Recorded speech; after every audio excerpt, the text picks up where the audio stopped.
जमलेल्या माझ्या तमाम हिंदू बांधवांनो, भगिनींनो आणि मातांनो,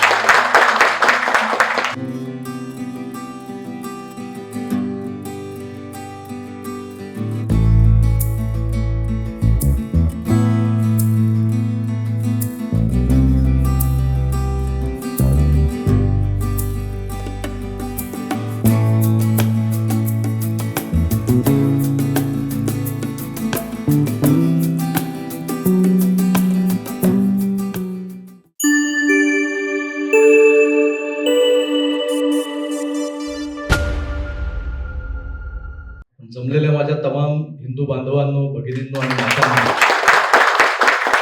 हेच खरं संबोधन असलं पाहिजे. कारण काय, हे काय कोणाचं पेटंट नाही.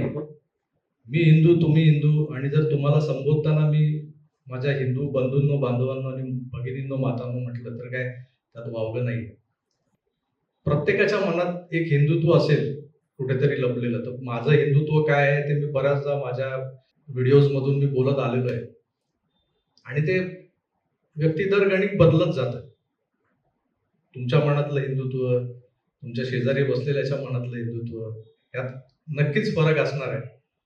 आणि शेवटी या सगळ्यांना जोडणारा एक धागा जो आहे ना, एक महाराष्ट्रीयन किंवा एक मराठी माणूस म्हणून, तर तो हिंदू पादशाह छत्रपती शिवाजी महाराज. त्यांनी शिकवलेला जो महाराष्ट्र धर्म आहे, तो महाराष्ट्र धर्म आचरणात आणून आपल्याला या पुढचं मार्गक्रमण करायचं आहे. आपण कुठला राजकीय पक्ष वगैरे निर्माण करणार, भगवा आर्मी हे कुठलंही राजकारण करण्यासाठी आपण स्थापन करत नाही आहोत. ही पहिली भूमिका आहे या भगवा आर्मीची. ना मला कुठली निवडणूक लढवायची, भगवा आर्मीत येणाऱ्या कुठल्याही सदस्याला भगवा आर्मी म्हणून कुठल्या निवडणूक लढवण्यासाठी मी तरी परवानगी देणार नाही, कुणी देऊही नाही जे यात जोडले जातील. त्या तुमचे राजकीय विचार असतील, तुम्ही कुठल्या राजकीय पक्षाचे पदाधिकारी असाल, तुम्हाला त्या पक्षाने तिकीट दिलं होत्या, कुठलंही नगरसेवक पदाचं असेल, आमदारकीचं असेल, खासदारकीचं असेल, तुम्ही बिंदास लढवा. मित्र म्हणून जर मला बोलवलं तर मी तुमच्या प्रचारासाठी एक दिवस नक्की येईल, पण भगवा आर्मी म्हणून तुमच्यासाठी अजिबात येणार नाही. कारण राजकारण आणि हे जे काही धर्मकारण, समाजकारण आहे, ते दोन्ही मला वेगवेगळे ठेवायचे. कुणी अपेक्षा करू नये की उद्या भगवा आर्मी ही 20% राजकारण, 80% समाजकारण वगैरे अशी कुठली टक्केवारी या भगव्या आर्मीत नसणार आहे. 100% हिंदुत्व, 100% महाराष्ट्र धर्म म्हणजे भगवा. आणि हे विचार ज्यांना पटत असतील त्यांनीच पुढे सोबत यावं. ज्यांना कुणाला याच्यातून काहीतरी राजकीय फायदा मिळेल, पुढे जाऊन काहीतरी आपल्या आपल्या प्रभागात भगवा आर्मीच्या माध्यमातून एखादा प्लॅटफॉर्म क्रिएट करता येईल असं वाटत असेल तर कृपया त्यांना मी आत्ताच जय महाराष्ट्र म्हणतो. कुठलंही राजकीय पाठबळ नाही, कुठल्याही राजकीय पक्षाचा पाठिंबा नाही, कुणी काही आपल्याला फंडिंग करत नाही. त्या परिस्थितीमध्ये आपण काय काय केलंय, जर रेग्युलर चॅनल बघत असेल तर तुम्हाला माहित असेल, आदिवासी पाडा आपण एक दत्तक घेतलंय नाशिकमध्ये. समाजकारण कसं करायचं असतं ना, ते या राजकारण्यांना आपण दाखवू शकतो नव्हते. नरहरी झिरवळ सारखा आमदार त्या भागातला, तो 25 वर्ष त्या पाड्यावरचा पूल बांधू नाही शकला. तो तिथे मी जाऊन 6 महिन्यात तो पूल सरकारकडून मंजूर करून घेतला, तो बांधायला सुरुवात केली, त्याचं भूमिपूजन करायला कोण तयार नव्हतं. ते भूमिपूजन मी यांच्या मानगुटीवर बसून तिथे करून घेतलं. आणि आता त्या पुलाची अवस्था अशी आहे की पुढच्या 1-1.5 महिन्यात तो पूल लोकार्पणाच्या स्थितीत येऊन पोहोचलेला आहे. रंगरंगोटीचं काम सुरू आहे कठड्यांचं. ज्या गावात आयुष्यात कधी पूल होणार नाही हे तिथल्या स्थानिक आमदाराचं विधान होतं. तो आमदार त्या दिवशी माझ्या खांद्यावर हात घालून फिरत होता भूमिपूजनाच्या दिवशी. तुम्ही बघितले असेल ते फोटो, मी टाकलेले फेसबुक. ठरवलं तर माणूस काही करू शकतो, फक्त ते त्या समाजासाठी करतोय म्हणून ते सक्सेस झालं. त्यात कुठलाही राजकीय हेतू नव्हता. मी प्रत्येक राजकारण्यांना सांगितलं होतं की तुमचं राजकारण तुमच्याकडे, तुमच्यापुरतं मर्यादित ठेवा. या पाड्यावरती जे काही माझे आदिवासी बांधव राहत आहेत त्यांच्या उत्थानासाठी, त्यांच्या विकासासाठी जे काही करायचे ते मी तिथे जायला लागलो. त्यानंतर मी जवळपास वर्षभर मी झगडत होतो. मी भगवा आर्मीचं कुठलंही बँक अकाउंट ओपन करणार नाही, तुम्हाला सांगणार नाही त्यात पैसे टाका. तुम्हाला जे शक्य होईल ते तुम्ही त्या जागी जिथे गरजू असेल आणि आपल्याला तिथे तो दिसेल की याला गरज आहे आणि त्याची गरज भागवायची, त्याला मदत करायची, तिथे तुम्हाला जमेल तसं तुम्ही वैयक्तिकरित्या ती मदत करायची. माध्यम म्हणून पण मी तुमच्यासोबत नसेल किंवा उगाच ते माझ्या आधी मला द्या मग मी खर्च करतो, हा माझा पिंड नव्हता, नाही, यापुढेही नसणार. त्यामुळे यातून आर्थिक फायदा शून्य आहे आणि याची सगळ्यांनी नोंद घ्यावी. जर कोणाच्या डोक्यात असेल की उद्या भगवा आर्मी झाली तर 2 पैसे चिरीमिरी इकडून तिकडून गोळा होईल, अजिबात होणार नाही. त्यानंतरचा सगळ्यात महत्वाचा म्हणजे ह्या सगळ्या संघटनेचा जो पाया आहे तो महाराष्ट्र धर्म जो काय आहे, तो छत्रपती शिवाजी महाराजांनी आपल्याला शिकवलेला महाराष्ट्र धर्म. आता तुम्हाला शाळेत शिकवलेला इतिहास आणि खरा इतिहास याच्यामध्ये प्रचंड तफावत आहे.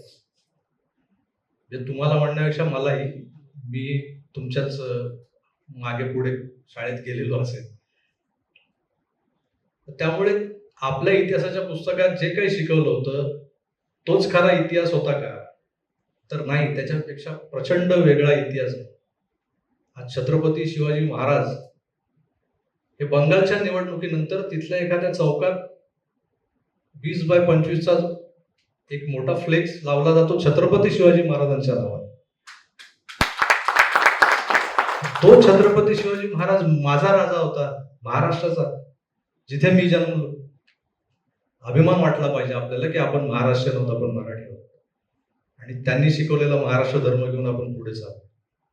त्यामुळे छत्रपती शिवाजी महाराज हे धर्मनिरपेक्ष होते वगैरे अशा जर संकल्पना तुमच्या डोक्यात असतील तर कृपया भगवा आर्मीत येऊ नका.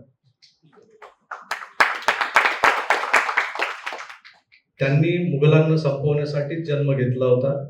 त्यांनी हिंदवी स्वराज्य त्यासाठी स्थापन केलं होतं. त्या स्वराज्याला हिंदवी हे नाव का दिलं होतं